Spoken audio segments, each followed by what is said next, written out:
CEO Daddy. Chapter 1255, sincerely treated him. Maybe this woman was really tired. Dempsey suppressed the dryness in his body, gently walked to the side of the bed, and immediately approached her after lying down on the other side.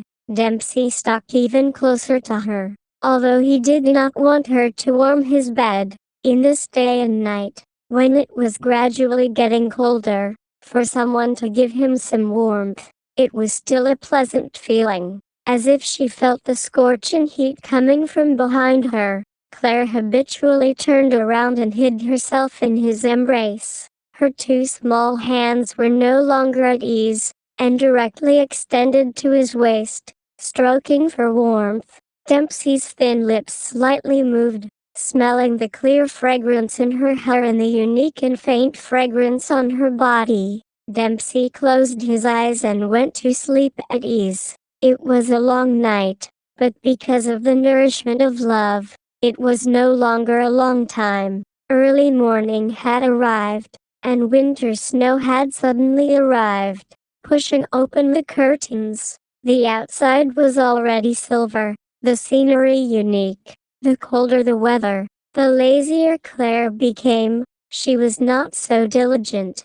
Maybe it was because the pressure on her had lessened, or maybe it was because she had a good mother-in-law who doted on her as if she was her daughter, and her mother-in-law would take care of the two little fellows, sending them to school, and not need her to put in any effort. But even knowing that she was living a blissful life, Claire still insisted on getting up, putting on a thick pajama and walking out. Sure, when she walked into the little guy's room, the air conditioning inside was extremely warm. Lorena had already squatted on the floor and helped Emma to put on her thick jacket. Claire, why do you get up so early? Don't you adjust your shift to 9:30 already? When Lorena saw Claire hurrying in, she immediately asked with a smile. Claire scratched her long hair embarrassedly as she squatted on the ground to put on her son's shoes. Mummy, do your own thing. Don't be busy. Frank immediately kicked both his calves, not wanting her to help. Claire immediately used the dignity of a mother to glare at his son. Is it difficult for him to show her love to the children? Lorena also laughed out loud at the side. Frank is more and more brave and independent. You don't have to worry about him. His personality is the same as Dempsey's when Dempsey was young. Is that so? Claire squinted her eyes, and sized her son up from top to bottom, as if she wanted to see some of the things that Dempsey looked like when he was young. Mummy, your eyes are so scary. Even if I'm like father, you shouldn't stare at me like that. Frank was becoming more and more lewd. He actually dared to joke with his mother. Who's looking at you? Your face is really big. If not for her mother-in-law, she would have to pinch her son's cheeks to make him tell the truth. Frank laughed happily, as if he had gotten some sort of reward. He shouted from behind him, Mummy, are you shy? Claire really wanted to kick his son into outer space. Why was it that the older he grew, the less cute he would become? When he was young, he protected her the most, and understood how to feel for her the most, thinking that such a caring young man actually made her flee. Claire had no choice but to ignore the two little fellows and ran back into the room, just in time to meet Dempsey, who had just walked out of the locker room. The man was elegantly arranging his cufflinks. He was dressed in a black suit and a long black nylon coat, which made his aura even more powerful and his aura even more noble. Claire had suffered a grievance at her son's side, but seeing the man looking at her with such a gentle expression, she felt dissatisfied, and without saying a word, she immediately walked in front of Dempsey and started pinching him. What he pinched was the man's handsome face. Claire, you. Dempsey had never been abused like this before. Although her pinching didn't hurt, pinching a man's face like this was indeed a little funny. I vented my anger. Claire pinched it twice, and she smiled again. What? Who dares to provoke you? Dempsey was very curious. The light in his eyes flickered. This little girl actually dared to pinch his face. He should have come back earlier tonight to teach her a lesson. You're a good son. Claire curled her lips and snorted. Your son is becoming more and more unattached to me. I'm unhappy. Now that your son has grown up and has his own thoughts, how can he stick close to you all day? This is something that should be similar to when I was young. Dempsey consoled her with a chuckle when he saw her pitiful and wronged look. Can't he be like me? It just so happens that he looks like you and has a temper like you, so he's not that cute. Claire continued to complain. Isn't it better to be like me? In the future, he will also be able to take care of all the affairs of Wilson family like me, and he is your greatest guarantee in the future.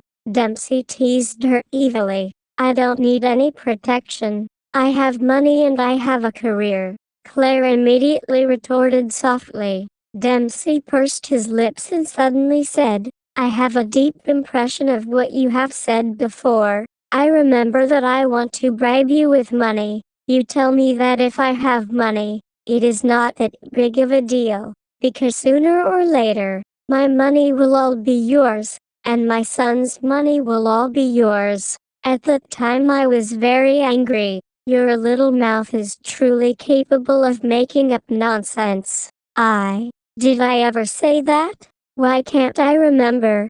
Claire immediately played the fool. After all, she seemed to be very snobbish when she said those words. If it isn't you who say it, then who else could it be? Such a domineering aura is indeed worthy for me to fall in love with. Dempsey did not say that she was snobbish, and instead praised her softly. Really, Claire smiled happily. Dempsey stared at her small face. She was still so young, so beautiful, and felt that people easily forgive her. Dempsey's heart was in turmoil all the way here. Wasn't he just being patient with her? He didn't expect that the better his days would be, the happier he would be. He was willing to indulge her all the way because he was willing to do so. You go to work. I have to tidy up my work too, Claire said with a smile. Dempsey reached out and grabbed her waist, pulling her whole body into his embrace. His thin lips just like that, lightly sucked on her lips and then released his. Claire quickly reached out and wiped the corner of her mouth with the back of her hand. Her beautiful eyes widened up. It seemed like she hadn't brushed her teeth yet. How could this man? Dempsey was already walking towards outside, but when he reached the door, he stopped for a moment, turned around, and smiled at her unwillingly, then completely closed the door. Claire's entire being froze in place, and after a long while, she raised the corner of her mouth, as a reward for her happy mood. Alvina Miller was on vacation today. So after she woke up from eating something in the morning, she laid on the sofa and watched TV for a while. In the afternoon, when she was in a daze, she was awakened by a knock on the door. She immediately went over to take a look. To her surprise, someone had delivered her lunch. There was no need to think about it. It must have been arranged by Joseph Grant. This gentle and considerate man, sooner or later he would take away her heart. No, she couldn't let him take advantage of her like that.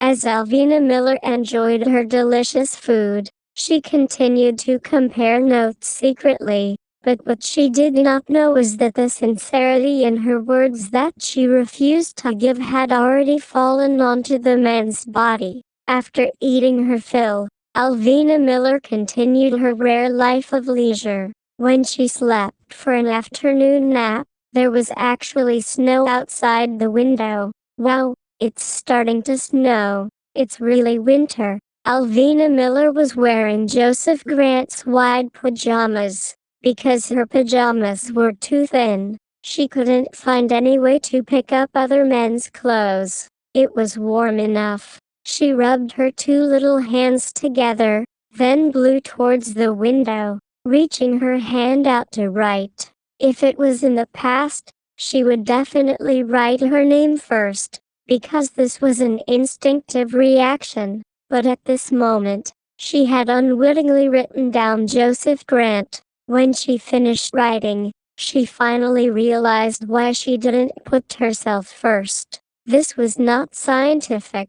She quickly wiped off the name and moved to the side. Then, she took a deep breath and wrote down her name in satisfaction, laughing foolishly. Grandfather said that as a woman must be selfish at times. Only selfish women can lead better lives. That was right. She had to be selfish. Chapter 1256. Love him, love him, love him. Alvina was thinking about how to be selfish, but at the same time, she started to worry about Joseph Grant. She heard that the political situation was getting worse and worse, and when she was watching the news in the morning, she saw a political commentator talking about the current situation. Although everything depended on their analysis and was not the truth, in her heart, Alvina Miller listened to this as if she was drumming, unable to calm down. Under the television cameras, Joseph Grant would always appear in various strict meetings. His expression was serious and calm, his gaze cold and deep, making people unable to tell what kind of man he was. If she had not truly interacted with Joseph Grant before, Alvina Miller would definitely have been deceived by his cold demeanor. She felt that he was just like the surface, clear and cold, the way he did things, the way he spoke, and the way he gave courtesy, but it seemed to lack a bit of sincerity and humanity. He sat at the conference table, giving off a distant feeling like a star hanging in the sky. Even if one saw him in reality, he was still a man that could not be approached, and could only be viewed from a distance but not played with. Joseph Grant. Alvina Miller exhaled lightly, and wrote down his name beside her. Seeing the two people's names linked together, the corners of Alvina Miller's mouth slightly raised upwards. This way he wouldn't feel lonely. Alvina Miller propped up her chin, waiting for Joseph Grant's call, because he said that he would try his best to go home to accompany her when he went out in the morning. At night, they would even go back to Miller family to eat together. She would be happy just thinking about it, but also warm and romantic. This should count as a date between a man and a woman, right? It was a wonderful feeling to be able to make an appointment with someone for the rest of one's life. Just as Alvina Miller was lost in thoughts, her phone rang. She rushed over and picked up the phone. It was an unfamiliar number. She was stunned, but she still answered. Alvina, it's me. Joseph Grant's voice sounded out.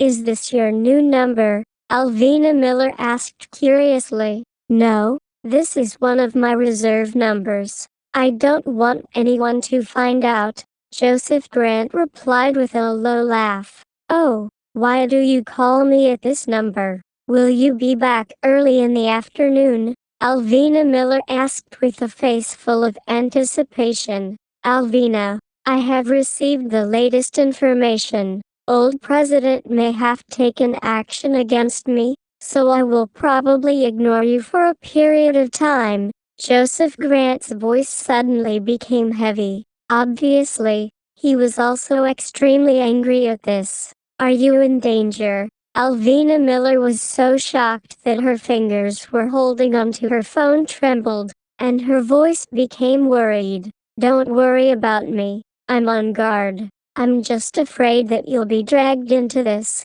So, we won't meet again for the next few days. Don't worry. This is only a temporary measure. I won't keep you waiting for too long. Joseph Grant was afraid that Alvina Miller would let his imagination run wild. Hence he started to nervously explain. I can wait you for a long time, but you should take care of yourself. Joseph Grant, don't underestimate me. Even though I am a woman, I am not a petty person, and you are a man. If you want to compete for your career, I will support you silently from behind.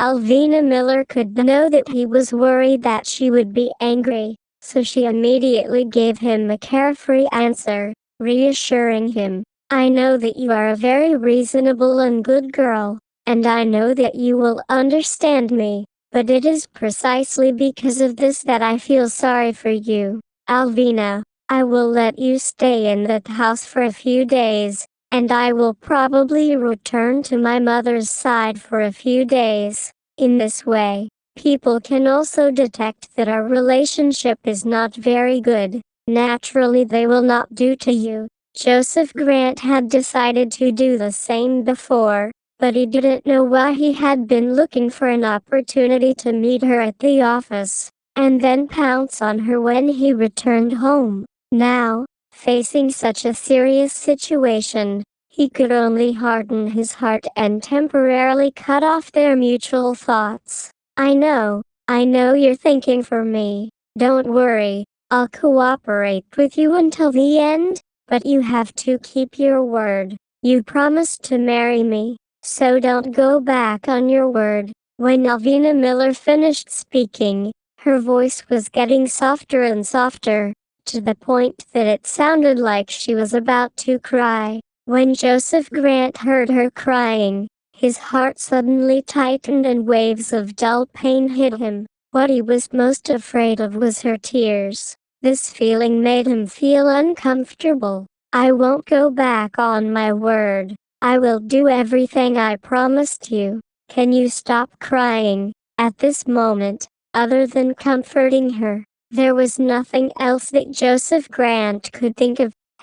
I understand. Then let's hang up first. You're busy. Alvina Miller forced herself to smile, and decisively hung up the phone. She had been full of expectation just a moment ago, but now, all of it was gone. She was curled up in a corner of the sofa. Her beautiful eyes were no longer sparkling like before. Even her expression was gloomy. In the end, she gave a self-deprecating laugh. Alvina Miller, you're finished. You've really fallen in love with him this time. It was love, not like. Love was more profound than like, more content, not on the surface. As if the cells all over the body were sad for the man, missing him. Alvina Miller finally understood why she was so worried about her gains and losses, and even giggled occasionally.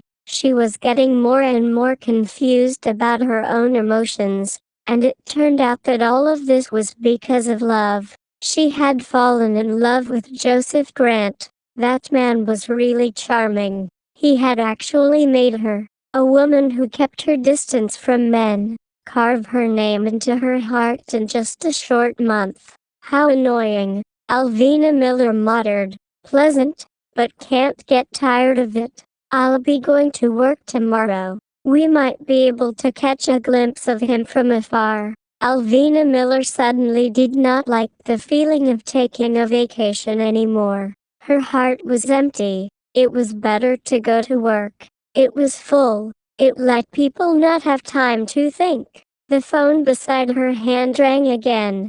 Alvina Miller saw that it was her grandfather's call, and her heart lifted a little. Grandfather, Alvina Miller shouted in a low voice. Don't you say that Joseph Grant would accompany you to dinner? Will he come? Old Master Miller asked her curiously. Maybe he won't come. Grandfather, I'll come back alone and eat with you. Alvina Miller raised her spirits and said, how are you getting along? The old master miller had absolute confidence in Joseph Grant, because Joseph definitely was not a man who would act rashly towards his granddaughter. It's a long story. Grandfather, can you promise me that you don't ask us about it?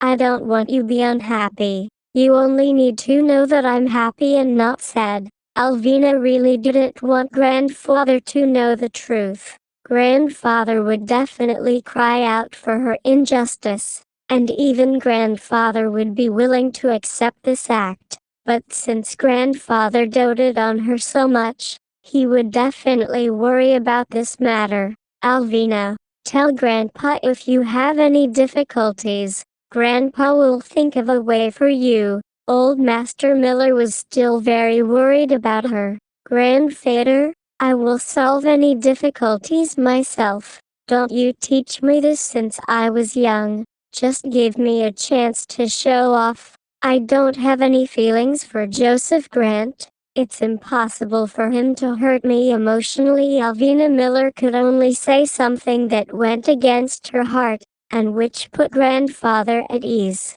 You're stubborn girl. Joseph Grant still won't move your heart. Then your eyes will be staring at the sky. Old Master Miller understood her granddaughter very well, and also felt that she might not have fallen for Joseph Grant yet.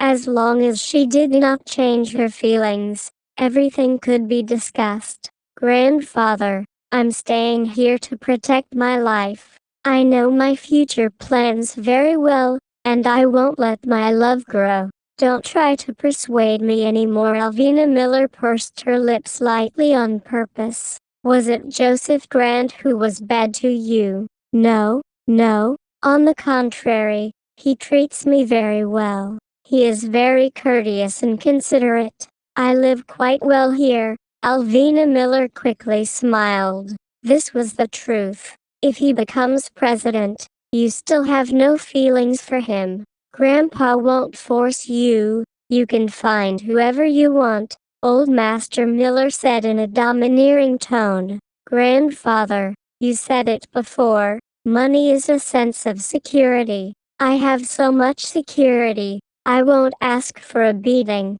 Don't worry, I'll hang up first. I'll come back for dinner tonight. Alvina Miller did not dare to continue the conversation with her grandfather. She was afraid that she would cry, because what she had said was all a lie. Alvina Miller hung up and sighed. Love was indeed a lie. Did she become a bad child? Chapter 1257. To be a man of honor. When Joseph Grant returned to Grant family mansion at around 9 in the evening, the entire family surrounded him in the living room. This included his grandfather, his parents and his 15-year-old sister. Joseph Grant looked at this scene, and quietly complained. If he had known earlier, he would not have returned, and it was the time for interrogation. Brother, that sister from Miller family moves over to your place. What stage have you reached? His cutest, most mischievous, most childish one, Wendy Grant was the first to speak. She was really too curious. How could her brother get along with a girl? The old Master Grant gave a serious warning. Joseph, the reason why Miss Miller moved to live with you is because she trusted our family's relationship, so you can't do anything to her. Otherwise, how am I supposed to explain this to Miller family? Grandfather, I cannot dare to do it. Joseph Grant's body stiffened, and immediately lowered his head to promise. Mr. Grant and Mrs. Grant looked at each other, not knowing what to say. You are my most proud grandson. In the future, you will be someone who can accomplish great things. Don't fail at small things like relationships between children. If you are able to control your own belt, then you're a real man. The old man seemed to think that his grandson's answer was too brief, so he immediately reminded him. Joseph Grant's handsome face turned red just like that. Wendy Grant snorted from the side as she laughed happily. Mrs. Grant felt sorry for her son and immediately turned to look at her father-in-law. Dad, Joseph isn't that kind of person. I say that this Miss Miller is also very bold. She's a girl, and if she's really afraid of what my son will do to her, then she should take the initiative to leave. Why does the Miss Miller want to marry Joseph? Is it her own wish? This is originally an unspeakable business exchange. That's why we have to be nicer to her granddaughter. She has already suffered grievances, the old man said solemnly. Mrs. Grant's heart hurt even more, and she couldn't help but sigh. If I had known that Joseph could not make his own decisions about marriage, I should not have pushed him to elect vice president. Mrs. Grant's gaze immediately turned towards the previous candidate to be the president, her husband. Mr. Grant trembled. Her gaze was too scary. He was finished. When he returned to his bedroom, he would be scolded again. After being re-elected for 2 consecutive terms, he was pulled down by the crafty scheme of the current president. Back then, when both sides had suffered, the other party had agreed to let the younger generation of the Grant family take up the position of the vice president. Thus, Joseph Grant was forced to participate in all kinds of political battles. He was only concerned with his father's injustice before, but gradually, he realized that his mission and heavy responsibilities in seeking for his position was also because of his lofty ideals and vengeance. It was precisely because he had great ideals and revenge that every push had won the approval and support of the people, which had made him have a very high voice of support in just a few years. It's over. It's the family war again. Every time elderly brother comes back, you all have to bring up the old story again. It's no wonder brother doesn't want to go back to this house anymore. Can you stop talking? Seeing that the atmosphere in the living room had become heavy again, Wendy Grant immediately jumped out to smooth things over. As the little princess of the Grant family, she had the right to speak. Even the strict old Master Grant or Mrs. Grant, when they heard the little girl's complaints, they were all startled and woke up in the next second. Joseph, it's getting late. Rest early. Old Master Grant went upstairs to rest after he finished his words of concern. Mr. Grant walked over and patted his son's shoulder. You must be working hard. Take care of yourself. Mrs. Grant rolled her eyes and quickly grabbed her son's hand. Let's go. Mom will cook a bowl of soup for you. You seem to have become skinnier recently. Joseph Grant could not hold back and laughed. Mom, we have only met for a few days. When have you seen me slim down? Does Miss Miller family torture you? Mrs. Grant could not help but ask. No, she's very easy to get along with, Joseph Grant answered honestly. Mrs. Grant stopped in her tracks, and looked at her son's face with a pair of shrewd eyes. When she realized that her son was not lying to her, she was slightly startled.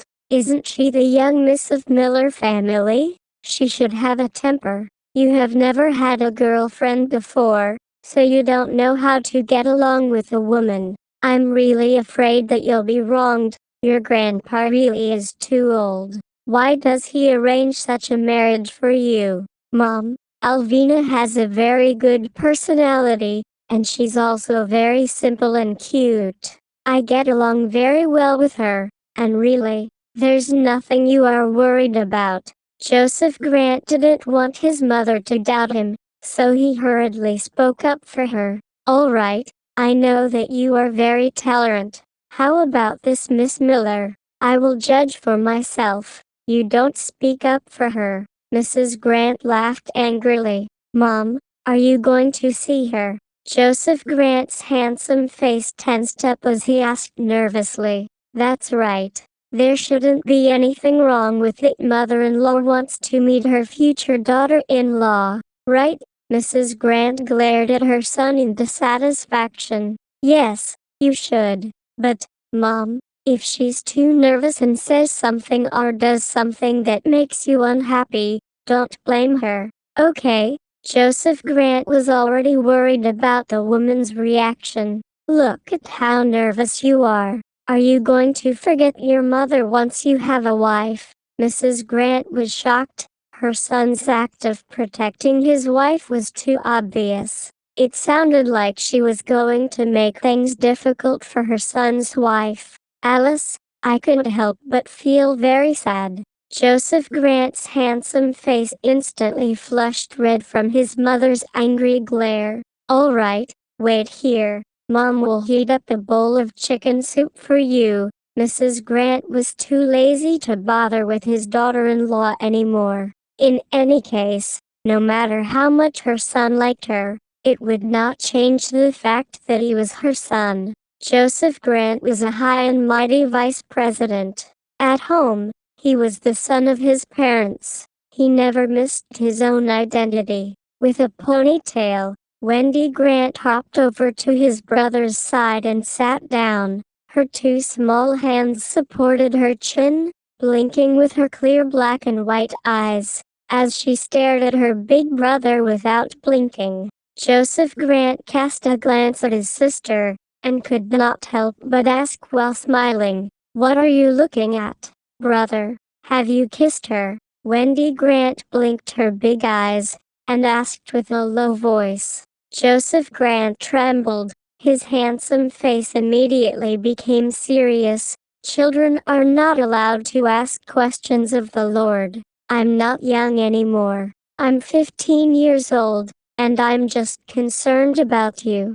You are my brother, Wendy Grant immediately said in a serious tone. Joseph Grant was helpless against his little sister, who was a little over 10 years old. He remembered that when he came back from school, he saw his father carrying a small thing and walking over to him. Then, he gently said to him, "Joseph, you already have a little sister. She is very cute." The first time Joseph Grant saw his little sister, it was just a small ball of meat. At the time, he had also worked part-time as a wet nurse for a long time before finally raising his sister to the age of 3. Afterwards, all the adults told him that he was not allowed to bully his little sister, and that he was allowed to protect her and let her go. In a twinkling of an eye, his sister would ask him a question that was not suitable for a child.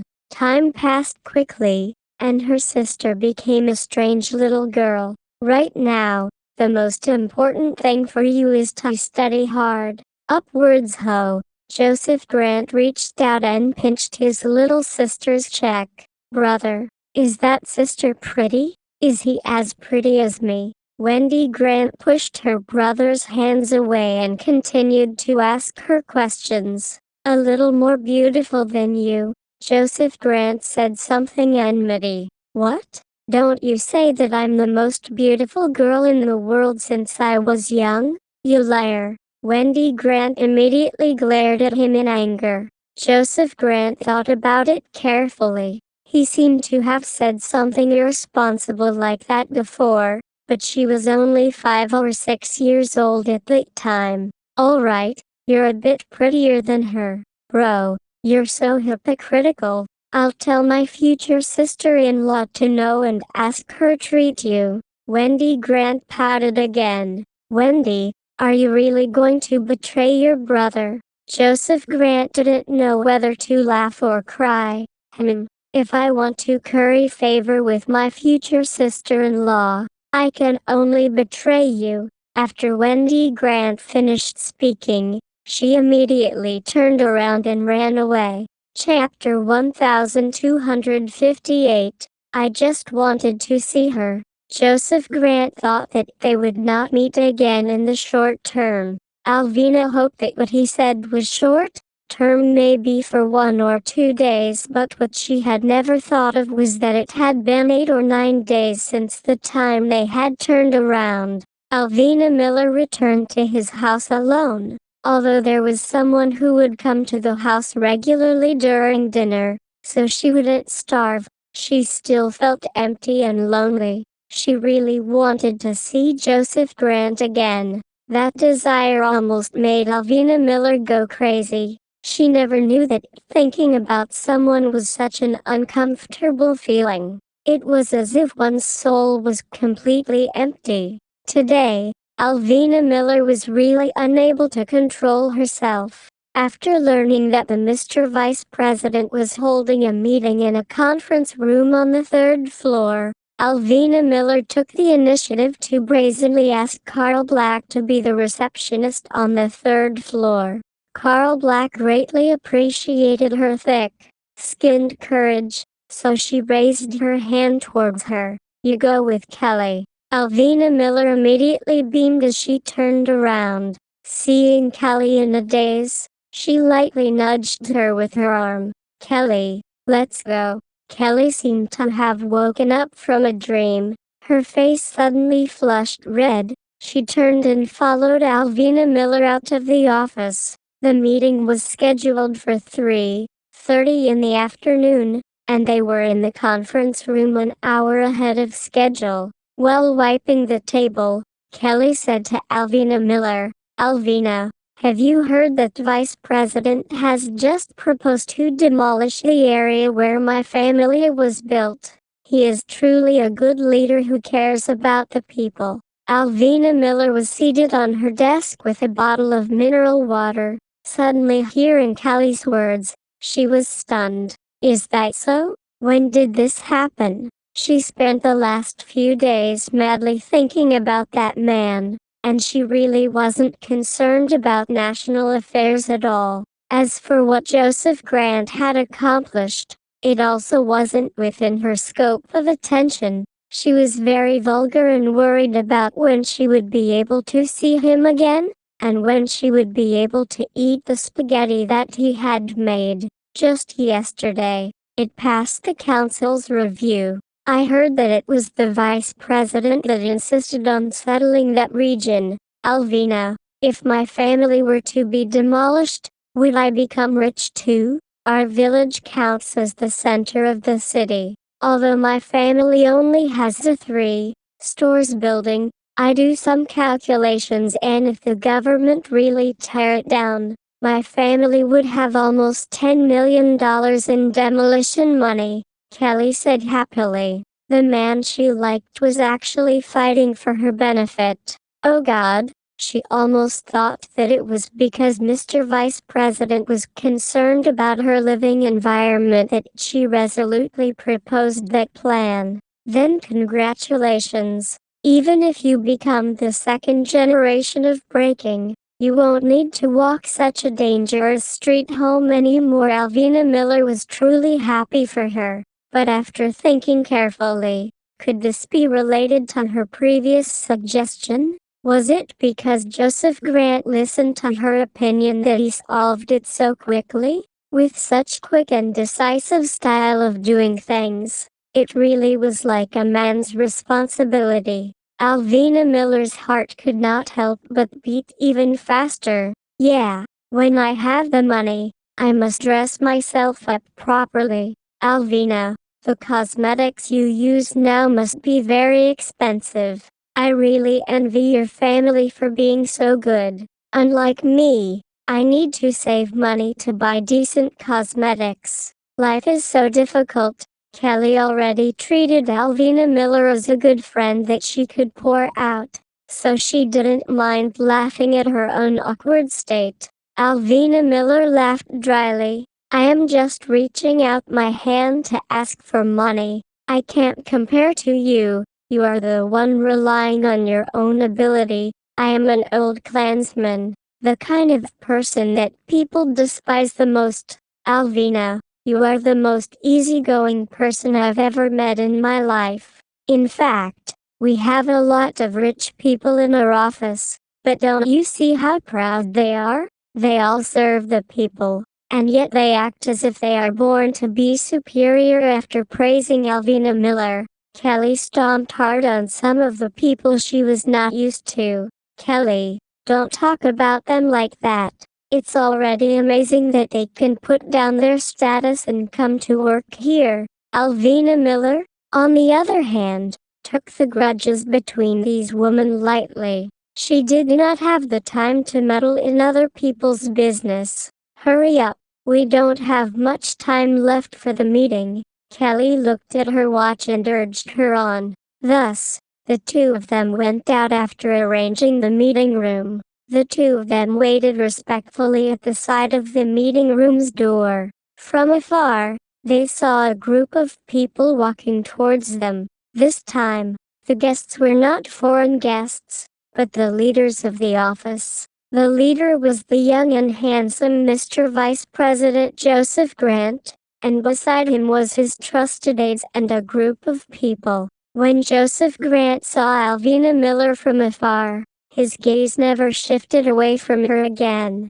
His deep eyes locked onto that slender and straight figure of hers, and a gentle smile emerged from the bottom of his heart. Why was she here? Was it for him? Thinking about this reason, Joseph Grant's thin lips subconsciously curled upwards, as if the good mood of the day had started from the moment he saw her. Alvina Miller also noticed the man walking towards her from the corner of her eyes, but she did not raise her head to look at him. After all, he had ignored her for so many days. She also had her dignity, and since he did not come looking for her, she wanted to ignore him. Kelly was even bolder than Alvina. She quickly looked towards Joseph Grant and saw that Joseph Grant was also looking at her. Furthermore, there was a gentle yet loving smile on her face. Loving? Kelly was completely shocked by what she had just thought. Oh my God, how could she see the look of love in Vice President's eyes from under his imposing exterior? No, she must be mistaken. In just a few seconds, Joseph Grant was already in front of Alvina Miller. Seeing her unblinking eyes staring at the ground, he stopped his steps, and said with a low yet polite voice, "Thank you for your hard work." Kelly also lowered her head, and did not dare look into Joseph Grant's eyes. Hearing Vice President's words of condolences to them, Kelly immediately replied seriously, "Thank you, Mr. Vice President, for your care. We feel deeply honored to be able to serve the people, and we don't feel our hard work." After Kelly finished speaking, she lightly knocked her arm against Alvina Miller, imagining that Alvina Miller is a fool who had been scared silly by Joseph Grant. So Kelly immediately reminded Alvina to answer honestly, not anger Vice President. Compared with Mr. Vice President, who cares about the people, we naturally dare not neglect and learn from the Vice President. Alvina Miller seemed to be speaking in all seriousness, but Joseph Grant was able to hear her gritting her teeth. The smile on her thin lips gradually deepened, and his gaze focused even more on her pink lips. "Good. Your ambition is commendable." Joseph Grant praised her, then reluctantly retracted his gaze from her pretty face. But at the last moment, the woman who had her head lowered finally raised her eyes and glared at him, then quickly went back down. Joseph Grant was slightly startled, and couldn't help but let out a soft sigh. Did this woman blame him? The group went in, and Kelly's smile did not waver as she looked at the door gently. Then, she walked over and gently closed the door. "One of you come in and help pour the tea." A staff member stuck his head out softly. Kelly did not wait for Alvina Miller to speak. She had already rushed in while Alvina also wanted to go in, but she missed the opportunity, and stared blankly at Kelly, who had disappeared inside the door. Alice, she didn't even get the chance to pour tea for them. "Alvina Miller, you are useless." Just as Alvina Miller was feeling depressed, suddenly, her phone rang. She was stunned, and secretly looked around, then quickly reached out and took out her phone to take a look. Was it Joseph Grant who sent her a message telling her to go to the men's restroom in 10 minutes? Damn, what is this invitation? Am I crazy? After Alvina Miller read the text message, she felt that Joseph Grant wanted to trick her. She was a woman. Although she was nervous, Alvina Miller knew that Joseph Grant would not use her reputation to joke. Maybe she really would have a chance to meet him. As a result, she stared at her phone and looked at the time. When the time wasn't too far off, she saw the big door open, and Joseph Grant walked out by himself. Chapter 1259, Embarrass Him. The man walked in front of her with his tall and straight body. He didn't even spare her a single glance as he treated her like she was thin air. On the other hand, Alvina Miller was not strong enough. When she suddenly saw Joseph coming out, her eyes seemed to be glued to his face, and could not move her eyes away. When Joseph Grant really walked towards the direction of the bathroom, Alvina Miller noticed that a few of his attendants had followed him there. They had probably cleared the area for him. Even if he wanted to go to the washroom, he still needed to clear the scene. Ever since Alvina Miller was born, she had only seen Joseph Grant who did like that.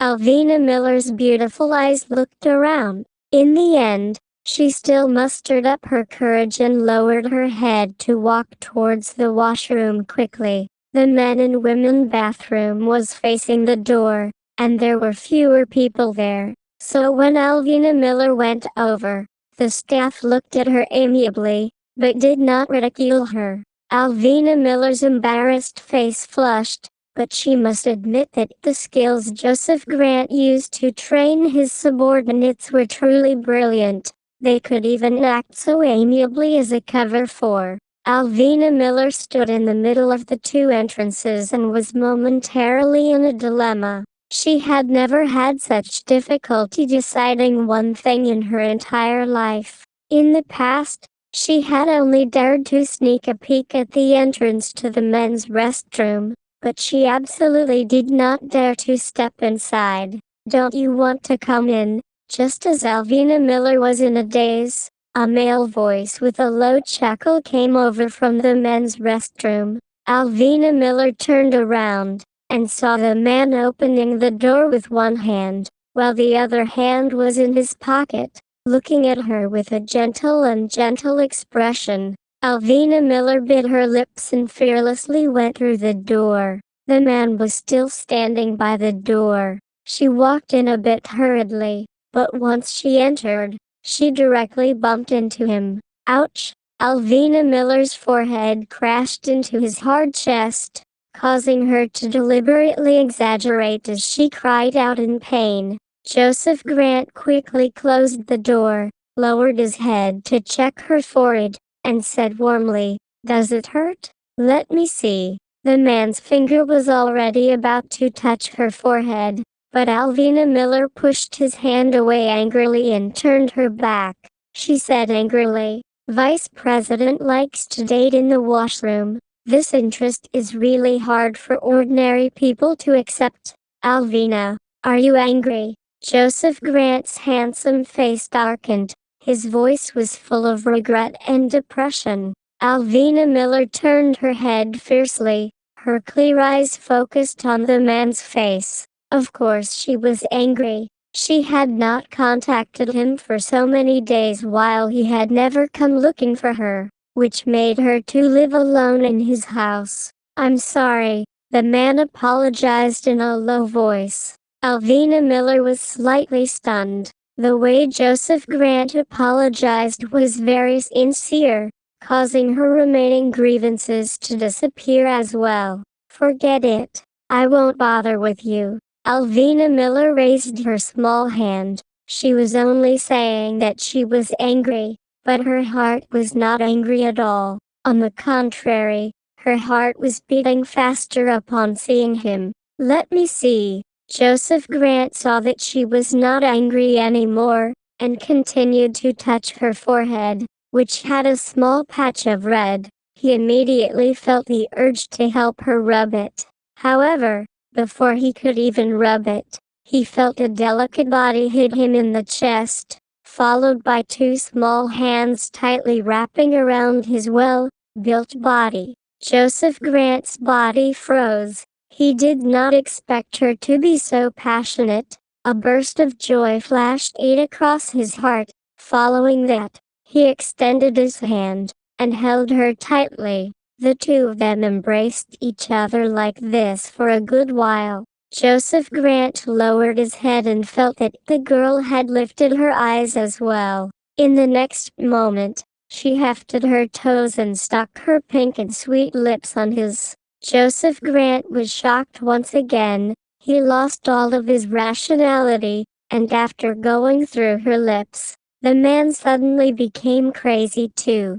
Alvina Miller took 2 steps back and leaned against the wall. The man's sturdy body also leaned over, and with 2 warm palms, he gently and carefully held her charming face, and his thin lips assaulted her. This madness seemed to be within her expectations, but it also seemed to be within his expectations. Their auras were no longer stable and Joseph Grant's eyes dimmed. He swept her gaze back and forth her face with reluctance, as if to hold her hazy eyes deep in his heart. Alvina Miller was also breathing unsteadily, but she gently pushed the man away, her face burning with shyness. Heavens, was that madness just now her doing? Joseph Grant could not help but laugh when he saw her cover her face. What's wrong? Shy? Nope. Alvina Miller would never admit to being shy. I have wronged you these past few days, but there are still plenty of days like this. If you do not wish to stay at my house, then you should temporarily move back to the Miller family. Joseph Grant was concerned about her quietly. No, I'm used to living in your house. I don't want to move. Alvina Miller curled her lips. I'll come over to see you one day when I have some free time. However, due to the serious situation recently, I can't get too close to you. I don't want to involve you. Joseph Grant stretched out his hand to straighten her slightly disheveled long hair, and his words were filled with helplessness and annoyance. Will your family become your weakness too? Alvina Miller couldn't help but be concerned about him. No, old president once swore in front of everyone that as long as my family wasn't involved in politics, they wouldn't threaten my family's safety. Now that he is about to lose his power, he definitely won't go back on his oath. Furthermore, my parents never interfere in politics, and he can't find any weakness to threaten them. It is you. You are my biggest weakness, Joseph Grant explained in a low voice. Don't worry about me. I'm doing pretty well by myself. You have to be careful. I don't want anything to happen to you. How could Alvina Miller still get angry at him? Time was short. She had to cherish it. You're so sensible. It really makes my heart ache. Joseph Grant had originally thought that Alvina Miller was born in a noble family, a willful, playful, and wild girl who did not like to reason. But now, he realized that this girl had a lot of character that he greatly admired. Is that so? Then why don't you love dearly for me? Alvina Miller stretched out her small hand and indistinctly tugged at his sleeve. Her actions and gaze simply made Joseph Grant lose control on the spot. He lifted her chin again and sucked greedily with his thin lips before saying hoarsely, "How can I love you?" Alvina Miller also wanted to joke around with him, because this man's serious look always made her feel evil. She always wanted to tear off his layer of clothes and see if he had any other secrets. She didn't expect that the wild beast in his eyes would really give her a fright. Enough, enough. Do you want to go out first? We've been here too long. Alvina Miller was so scared that she quickly tried to escape.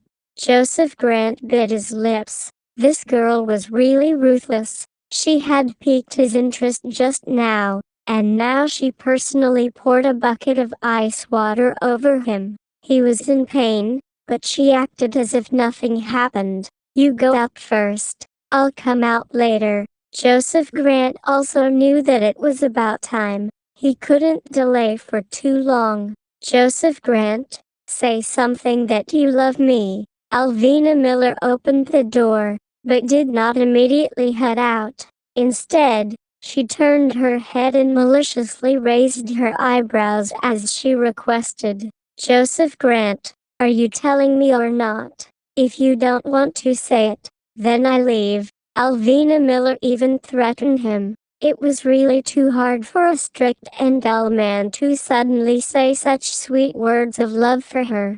Joseph Grant was naturally reserved. Asking him to give a speech for an hour was definitely not a problem for him, but for him to say such small words between a man and a woman, he was. Alvina Miller waited for him for 2 seconds. Seeing that he was only staring at her in a daze but not a single word came out, she was a little depressed and immediately took a step. Alvina Miller, seeing that she was about to leave, Joseph Grant's face became anxious, and shouted her name. What Alvina Miller did not turn back, but the corner of her mouth was raised, showing a smug look. I love you, a deep, magnetic male voice, with a hint of shyness, came from behind her. Alvina Miller finally could not hold it in anymore and laughed out loud. She turned around, raised her beautiful eyes slightly and said, I get it. If you mess with me again in the future, I'll let you say it 10 times. Joseph Grant. Finally, Alvina Miller was happy and left quickly. She was in high spirits and had a smile on her face. The people who were standing by the side still had warm and kind expressions. Alvina Miller blushed and quickly ran away. Chapter 1260. Come to the door to stir up trouble. Joseph Grant leaned against the wall for a while to calm down his breath. The handsome face restored calmness and rigors once again. When Alvina Miller ran back to her post, she saw that Kelly had come out unknowingly. Seeing Alvina Miller running over, Kelly could not help but ask, Where do you go? Don't you know you're not allowed to run around when you're working? I can't hold it in anymore. I won't leave next time. Alvina Miller immediately answered with a bitter face. Just then, Joseph Grant walked out from the corridor. Kelly's gaze was immediately captivated by the man's manly charm. How could she hear Alvina Miller's explanation? Joseph Grant had also walked back from the direction of the washroom. Kelly's gaze couldn't help but scan Alvina Miller's face, and the doubt rose in her heart.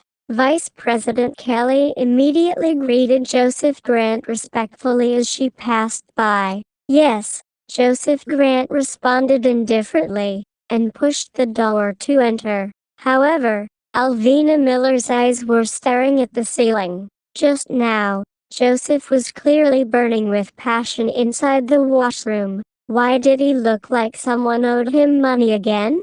Alvina, how is your relationship with your boyfriend? Can you talk to me? Kelly looked at Alvina with a heavy heart and asked. It's just a normal relationship. What's the matter? Alvina Miller casually answered. Hearing the word average, Kelly's expression became serious. Alvina, your relationship with your boyfriend is average. Isn't it dangerous? When you are going to get engaged? No, but the two of us will definitely get married. Alvina Miller didn't know what Kelly meant by asking these questions. She only answered them in a daze. Is that so? Why are you so sure? When Kelly heard that they had to get married, she secretly heaved a sigh of relief. If Alvina Miller was definitely going to marry her boyfriend, then even if Alvina had some ideas about vice president, Kelly wouldn't dare to carry it out. I don't know. Anyway, our two families mean that we have to get married, but right now, we're still tempering a relationship, so we don't know when we'll be together. Alvina Miller's scheming was not serious, other than being unable to say his boyfriend's true identity and name. She had actually said out her feelings. Only now did Kelly calm down and comfort her. All right, don't be sad anymore. You must be fated to be together. Thank you for your blessings. Alvina Miller was immediately happy again. There was only one tragic word to describe Gabriel Addison's life at present. His relationship with his wife, Beverly Batts, was on the verge of breaking up. He had decided to get divorced, because he had already submitted his resignation letter to his superior, and since his career had come to an end,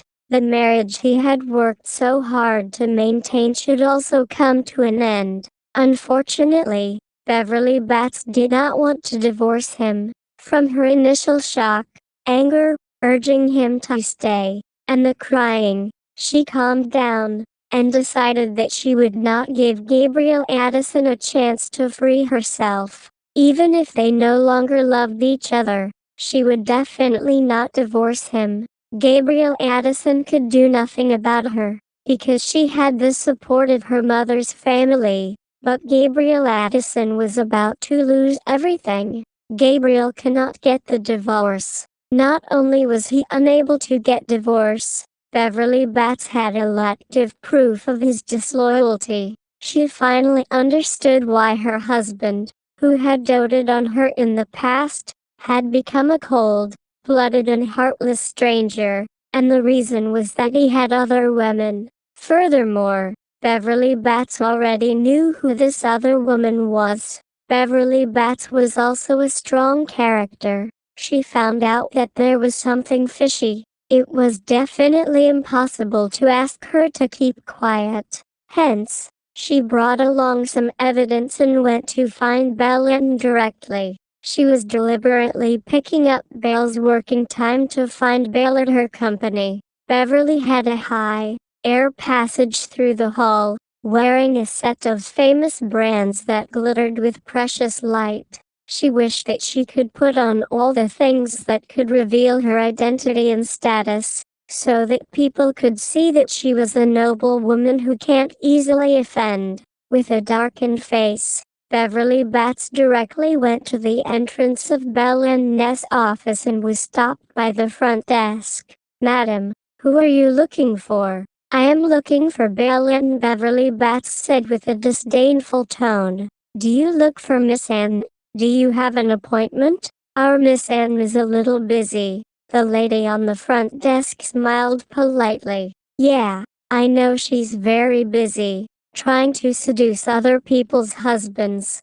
But you should tell her whether she wants me to go in or if she needs me to shout like a shrew." Beverly Batts came with a belly full of fire, so she naturally lost her composure when she spoke. The few beautiful girls at the front desk looked at each other in panic, and in the end, one of them quickly gave Belen a call. "Miss N, a lady is looking for you. Tell her, I am Gabriel Addison's wife." Beverly Batts immediately introduced herself. The beautiful lady at the front desk hung up and said to Beverly Batts, "Miss N wants you to go in." Beverly Batts snorted, grabbed her bag, and walked inside with large strides. Arriving at Belen's office, Beverly Batts angrily pushed open the door and entered. A graceful woman wearing a professional suit, with a light makeup, long hair tied behind her head, gave off a refined and intelligent vibe, and compared to the jewelry that covered her body, she seemed much younger than her by over 30 years. Beverly Batts quickly sized Belen up, and made comparisons finally. She was so angry that patted the desk forcefully and shouted, "Belen, a beach, how can you seduce my husband? Do you know what is shameless, despicable, shameless?" Being pointed at and cursed at, Belen's expression instantly turned cold, and she sneered, "I know you're Gabriel Addison's wife. Why are you looking for me? If you are just here to scold me, I suggest you not to worry. I have no contact with Gabriel Addison anymore." "No contact? Take a look for yourself." Beverly Batts took out a pile of photos from her bag. "Look at what a fox spirit like you has done. My husband never comes home. He always revolves around your house and your company. You still dare to say that you and him have no problems? Do you think I'm blind?" Beverly Batts was so angry that her entire body was trembling. She really wanted to reach out and tear that beautiful face of Belen's. Belen picked a few photos to look at and discovered that the one in the picture was indeed Gabriel Addison. Furthermore, Gabriel Addison was standing outside her door on the company's entrance, squatting, sitting, standing, and smoking. What can this prove? It's proved that your husband is interested in me. I'm completely innocent towards him. Belen was still shocked in her heart. What was Gabriel Addison doing? Was he crazy? Why was he circling around her every day? Why does my husband want to see you? It's because you're cheap and shameless. It must have been some shameful way to take his soul away. Belen, you are a person with a reputation and status after all. With your face like a fox, you can look for any man you don't like. But why do you have to break up my family and marriage? You will be punished for doing so." Beverly Batts scolded to the end, then suddenly cried out of despair. Belle knew Beverly wouldn't let her go easily, so she laughed at herself. "Your so-called retribution. I really paid for it. I and Gabriel Addison were in love 20 years ago, but at that time, he abandoned me and my daughter after I was just a few months pregnant, and married you. In the past 20-odd years, I have bravely walked over. But now, you're blaming me." "Beverly Batts, have you not seen clearly what kind of person he is?" Beverly Batts' body shook as if she was struck by lightning. She trembled from head to toe. "What do you say? You have a daughter with him? 20 years ago." "That's right. I don't need to hide it from you. My daughter has already grown up, and I have always told her that she has no father. And I have never taken the initiative to destroy your family. If I wanted to seduce him, I would have done so 20 years ago. You've already said it before. My conditions are already so good. What kind of man can't I find? Why should I find a married man, and a man of average ability?" Belen mocked. Every word was logical, and Beverly was unable to refute her. "You actually have a daughter." Beverly Batts's entire body shivered. She almost lost her balance. This was simply a huge blow. "Don't worry, I won't let my daughter recognize him, and I definitely won't destroy your relationship. The problem of your marriage isn't with me, but with you." Belen continued to speak coldly. Chapter 1261. Marriage required mutual respect. Even if Belen's explanation was any clearer, or any more flawless, Beverly Batts still hated her. No matter if it was because Belen and Gabriel Addison had a relationship before or after their marriage, Beverly Batts still wished that she could tear Belen's young and beautiful face into shreds. As expected, men were all visual creatures. Now that she was old and ugly, he would find all sorts of reasons not to love her. If he returned and fell for Belen, the vixen, how could she let them go? Beverly Batts immediately turned around and shouted towards the people in the main office, "Your boss seduced my husband. Everyone helps me speak up. If you follow such a shameless boss, you won't have a good future. And I advise all of you married women, you do not let this kind of seductive woman get to know your husband. Otherwise, your end will be as miserable as mine." Belen had simply overestimated this woman's character, and thought that they would do whatever they wanted, calmly settling the matter. But now it seemed that Beverly Batts wished for nothing more than to cause a ruckus that would be known by everyone. Belen immediately called the security department. Not long later, 2 security guards came forward to stop her. "What are you doing? What is it? Do you know who I am? My husband is Deputy Mayor Gabriel Addison. Why don't you try to touch me?" Beverly Batts immediately pointed at the 2 guards and cursed, threatening them. Everyone present was shocked. They never thought that the woman who was shouting so loudly would actually be the wife of the deputy mayor, Gabriel Addison. Everyone was secretly amazed. Who would have thought that the dignified and elegant female boss would actually seduce a married couple, causing them to have disagreements? The wife even came to the company to seek justice. In a moment, Beverly Batts's actions had an extremely negative impact on Belen. The employees of the company also started to gossip.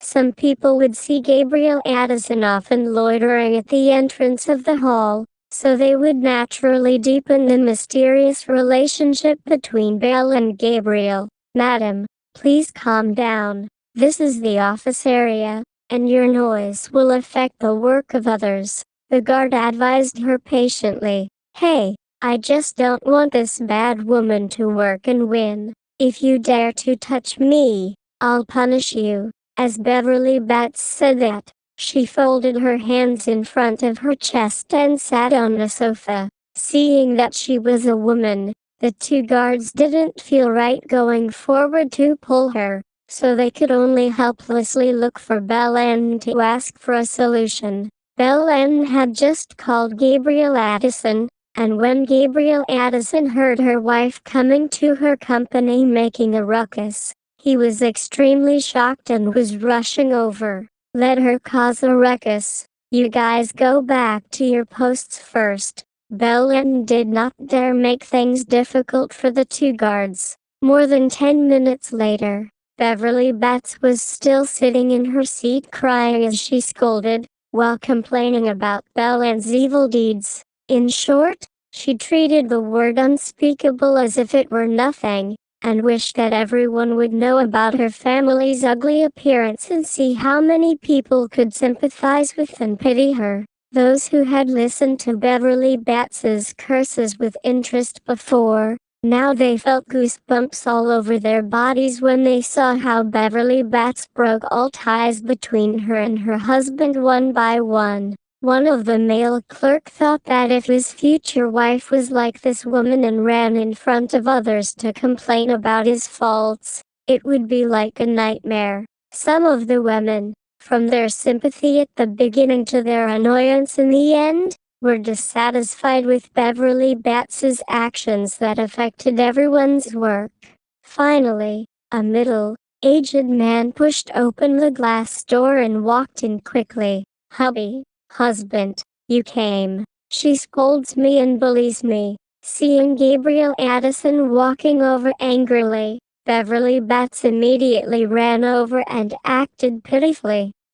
Gabriel Addison slapped her on the face and stunned her. "I won't stop you if you'd like to embarrass yourself, but you've completely thrown my face away." This was the first time Gabriel Addison used his hand to hit her, and it was also because he was too angry that Beverly actually ran over to Belen's place to look for trouble. Of course, he hit her because he had his own selfish thoughts. He still wanted to keep his beautiful image in front of Belen, but now, all of this was ruined by this woman. You hit me. Beverly Batts couldn't believe it. Previously, when she had suffered and been wronged outside, he would definitely reach out to hug her and pat her on the shoulder to comfort her. Why did he not only not console her, but also beat her in front of so many people? Gabriel Addison was the deputy mayor, so of course many people would recognize him. At this moment, seeing that Gabriel had unceremoniously slapped his wife's face, all of them were extremely shocked. Gabriel Addison also knew that he did not behave properly just now. However, other than waking up this shrew, he had no other way to quell the anger in his heart. Please do not believe her nonsense. I have no relationship with you, Miss N. Please do not misunderstand. My wife is mentally ill, so I will take her away immediately. Please do not believe anything she says. After Gabriel Addison finished speaking, he forcefully pulled Beverly Batts out of the door. Beverly Batts looked like an idiot. Her face was swollen and her expression was hollow and haggard. Gabriel Addison, I want to divorce you. I want to divorce you. When she regained her senses, she was already at the elevator door, so she immediately punched and kicked Gabriel Addison, growling frantically. She had never been wronged like this before. Not even her family members could bear to scold her. You say it yourself. Whoever doesn't want to leave will be an idiot. Gabriel Addison also pointed at her face and returned the respect with gritted teeth. Beverly Batts felt as if her bones were spamming, and she was barely able to stand steadily. How did her marriage end up like this? Gabriel Addison really wanted to shake her off and treat her like a plague. Was she really that scary? The two of them returned home without saying a word. Gabriel Addison immediately went upstairs to get the divorce agreement. He had already signed it. As long as Beverly Batts signed it, the marriage would be over. Let's sign it. Don't go back on your word. We can't possibly continue to live here. Gabriel Addison placed the pen on the table, lowered his head and lit a cigarette. Beverly Batts' eyes were blank, her expression aggrieved. She suddenly extended her hand and grabbed the divorce agreement, tearing at it angrily, and then smashing it ruthlessly at Gabriel Addison, causing his entire body to be smashed into pieces. I won't sign. Even if you die, you don't think about getting a divorce.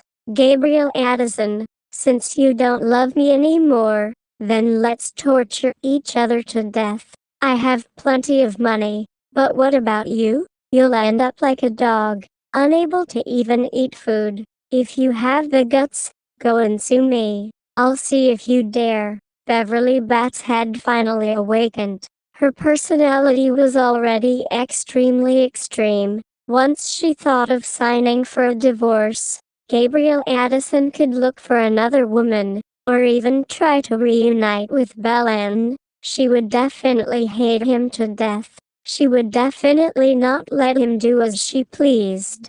Gabriel Addison knew it wouldn't be this simple. He looked at Beverly Batts with cold eyes. Don't you want to see how miserable I am? Rest assured, there will be a day when you will see it. But I warn you that do not find trouble with Belen, and even more so, do not find trouble with Mary. Oh, right, I almost forget, you still have a bastard. Gabriel Addison, thanks to you reminding me, that bastard is almost 20 years old. Her existence is practically making me sick. As if she proves that you two have been in love for more than 20 years. I won't let her go. I won't. When Beverly Batts thought of Belen's daughter, her face turned sinister, and she roared at Gabriel Addison in pain. If you dare touch her and try, I no longer have the face to acknowledge her. Why can't you show mercy?